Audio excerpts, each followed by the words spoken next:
कोणत्या दिशेला डोकं करून झोपल्याने आपल्या घरामध्ये लक्ष्मी प्राप्ती होत असते, लक्ष्मी मातेचा कृपा आशीर्वाद मिळत असतो आणि कोणत्या दिशेला डोकं किंवा पाय आपण करत असतो अशा झोपल्यानंतर आपल्या आयुष्यामध्ये बऱ्याचशा गोष्टी घडत असतात आणि या गोष्टी धर्मशास्त्रानुसार सांगण्यात येतात. त्या पद्धतीनेच तुम्हाला सांगण्याचा इथे प्रयत्न करणार आहे आणि नक्कीच या गोष्टी आपल्या घरात आल्यानंतर आपण स्वतः अनुभव घेऊन बघा, नंतर बराच पद्धतीने फरक तुम्हाला बघायला मिळेल.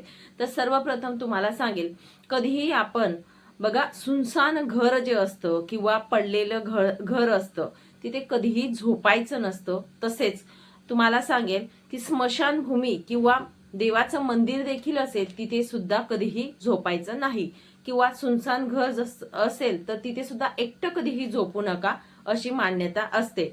तसेच तुम्हाला सांगेल की झोपलेल्या व्यक्तींना एकदम अचानकपणे उठू नका. बघा एखादी व्यक्ती जर झोपलेली असेल तर तो दचकून जातो आणि एकदम आपण उठवत असतो, गाढ झोपेमध्ये असतो. तर अशा पद्धतीने न उठवता हळुवारपणे आपण उठवा की उठा उठा अशा पद्धतीने आपण एकदम उठवतो त्याला, तर तशा पद्धतीने पण उठवलं जातं ते चुकीची पद्धत मानली जाते. म्हणून आपण कधीही एकदम झोपलेल्या गाढ झोपलेल्या व्यक्तीला उठवायचं नाही.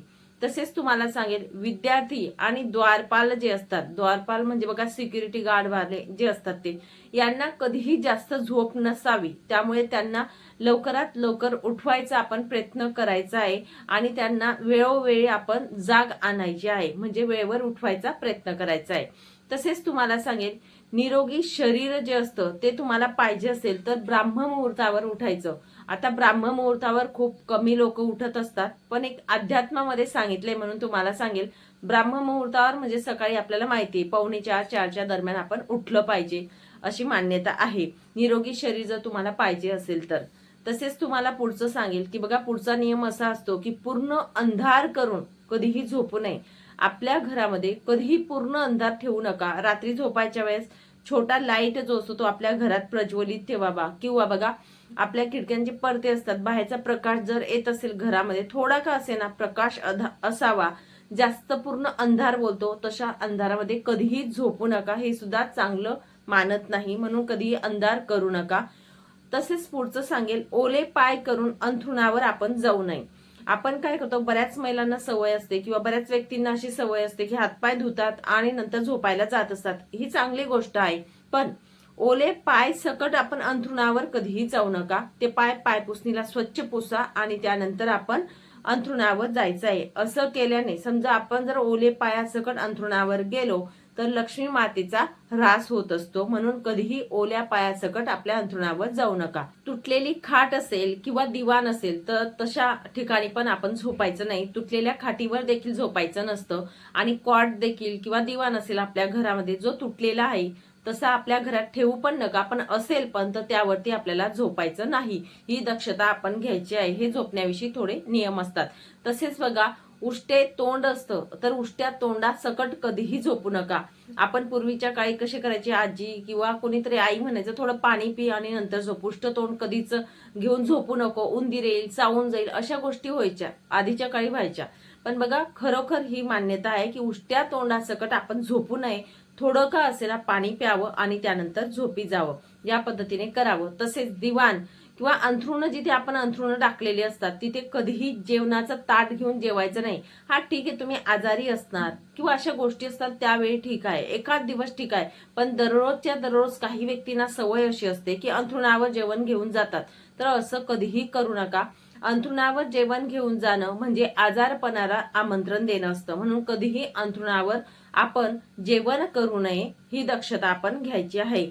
परत पुढचं सांगेल की नग्न कधीही झोपू नये. वस्त्र आपल्या अंगावर असावेत तशा म्हणजे पद्धतीमध्ये आपण झोपायला पाहिजे. तसंच तुम्हाला सांगेल पुढचं, पूर्वेकडे डोके करून झोपल्याने आपल्याला विद्या आणि शिक्षणामध्ये प्रगती होत असते. म्हणजेच काय, आपलं डोकं जे असतं ते पूर्वेला आणि पाय पश्चिमेला येतील अशा स्थितीमध्ये आपण झोपायचं आहे की जेणेकरून आपल्याला विद्या आणि शिक्षणामध्ये प्रगती होईल. म्हणजेच काय, विद्यार्थ्यांच्या बाबतीत जर म्हटलं तर त्यांचं डोकं पूर्वेला आणि पाय पश्चिमेला येतील अशा पद्धतीने आपल्याला मुलांना किंवा जे विद्यार्थी असतात त्यांना झोपवायचं आहे. तसंच पुढचं तुम्हाला सांगेन, उत्तरेकडे जर आपण डोकं किंवा मग बघा उत्तरेकडे डोके आणि दक्षिणेकडे जर पाय आले तर बघा आपला तोटा होत असतो आणि आपल्याला मृत्यूचे भय राहत असते. म्हणून कधीही उत्तरेला डोकं आणि दक्षिणेला पाय करून झोपू नये.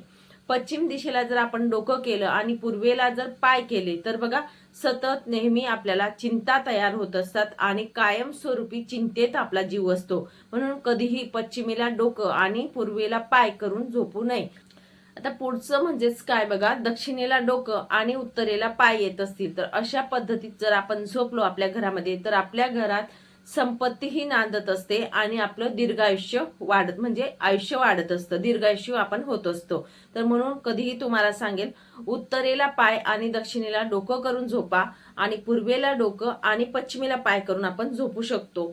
दोन पद्धती ज्या असतात की उत्तरेला डोकं आणि दक्षिणेला पाय करून आपण झोपू नये, त्याने आपल्याला मृत्यूचे भय राहत असते आणि आपला तोटा होत असतो. म्हणून तर या गोष्टी लक्षात घ्या. विद्यार्थी असतील तर त्यांचं डोकं पूर्वेला येईल आणि पश्चिमेला पाय येईल, अशा परिस्थितीत त्यांना अशा म्हणजे सिच्युएशन मध्ये त्यांना झोपवायचं आहे. सूर्योदय जेव्हा होत असतो तेव्हा आणि सूर्यास्त जेव्हा होत असतो तेव्हा तेव्हा सुद्धा आपल्या घरामध्ये कुणीही झोपणार नाही, याची काळजी आपल्याला घ्यायची आहे. जो कोणी सूर्योदय होतो तेव्हा आणि सूर्यास्त होत असतो तेव्हा म्हणजे प्रदोष काळ जेव्हा होत असतो तेव्हा झोपतो, त्याच्या घरामध्ये दरिद्रता ही नांदत असते आणि तुम्हाला सांगेल गरिबीचा वास राहतो, नेहमी अलक्ष्मी नांदत असते. म्हणून हे लक्षात ठेवायचं, जेव्हा सूर्य उगवतो तेव्हा, सूर्योदय होतो तेव्हा आणि सूर्यास्त होत असतो तेव्हा कधीही आपल्या घरात कोणी झोपणार नाही, याची दक्षता आपण घ्यायची आहे. तसेच तुम्हाला सांगेल बघा, सूर्यास्तानंतर 3 तास नंतर आपण झोपायचंय. म्हणजेच कसं बघा, तुम्हाला सांगितलं प्रदोष काळ जो असतो आपला, प्रदोष काळ संपत असतो त्यानंतर आपण झोपू शकतो, म्हणजे 8-9 नंतर आपण झोपू शकतो घरात. या पद्धतीने आपण हे झोपण्याचे नियम पाळायचे आहेत. तसेच तुम्हाला सांगेन, डाव्या कुशीवर जर आपण झोपले तर आपल्याला आरोग्याविषयी ज्या समस्या असतात त्या दूर होत असतात. म्हणून झोपताना आपण डाव्या कुशीवर झोपावं. नंतर झोपेमध्ये उजव्या कुशीवर गेलं तरी चालेल, पण जेव्हा आपण झोपत असतो तेव्हा मात्र आपण डाव्या कुशीवर झोपायचा एक प्रयत्न करायचा आहे. दक्षिणेला पाय केल्यास तुम्हाला सांगेल, हे यमाचे स्थान आहे, लक्षात घ्या. दक्षिणेला पाय जर आपण केले, हे यमाचे स्थान आहे आणि म्हणून आपण जर दक्षिणेला पाय केले तर कानात अशुभ अशी हवा गेल्याने रक्ताभिसरण होत असते आणि बऱ्याच लोकांना दुखणे हे चालू होत असतात. अटॅक येणं किंवा रक्ताचे प्रॉब्लेम किंवा बीपी ह्या गोष्टी ज्या असतात या दुखण्यांना तोंड द्यावं लागतं. म्हणून हे आजार पण वाढत असतात. म्हणून आपण कधीही दक्षिणेला पाय करून झोपायचं नाही. दक्षिणेला न करता उत्तरेला आपण पाय करायचे आहेत. तसंच तुम्हाला सांगेल, कपाळावर टिळा लावून आपण कधीही झोपू नका. बऱ्याच लोकांना सवय असते टिळा लावायची, अष्टगंध किंवा टिळा लावत असतात नेहमी, पण लावा. पण आपण झोपतो तेव्हा आपण चेहऱ्यावर पाणी मारायचा, तो टिळा काढून घ्या आणि नंतर आपण झोपायचं, हे लक्षात ठेवा. तर बघा, हे काही नियम असतात, हे झोपण्याविषयी जे नियम सांगितले हे आपण कटाक्षाने आपल्या घरामध्ये पाळायचे असतात. हे नियम जर पाळले तर नक्कीच आपल्या घरामध्ये सुख समृद्धी नांदत असते. आपल्या घरात आजारपण हे येत नाही, लक्ष्मी माता या विराजमान होत असतात. काही छोटे छोटे नियम जर नाही म्हटले आपण, त्या सवयी केल्या तर अतिउत्तम ठरत असतात. म्हणून या सवयी आपल्या घरामध्ये आपल्याला लावायच्या. चला, सांगितलेली माहिती खूप महत्त्वाची होती आणि एक छोटासा इथे प्रयत्न केला. नक्कीच तुम्हाला माहिती आवडली असेल अशी अपेक्षा करते आणि इथेच विराम घेते. नंतर अजून भेटेल अशाच व्हिडिओ सोबत. श्री स्वामी समर्थ. अवधूत चिंतन. श्री गुरुदेव दत्त.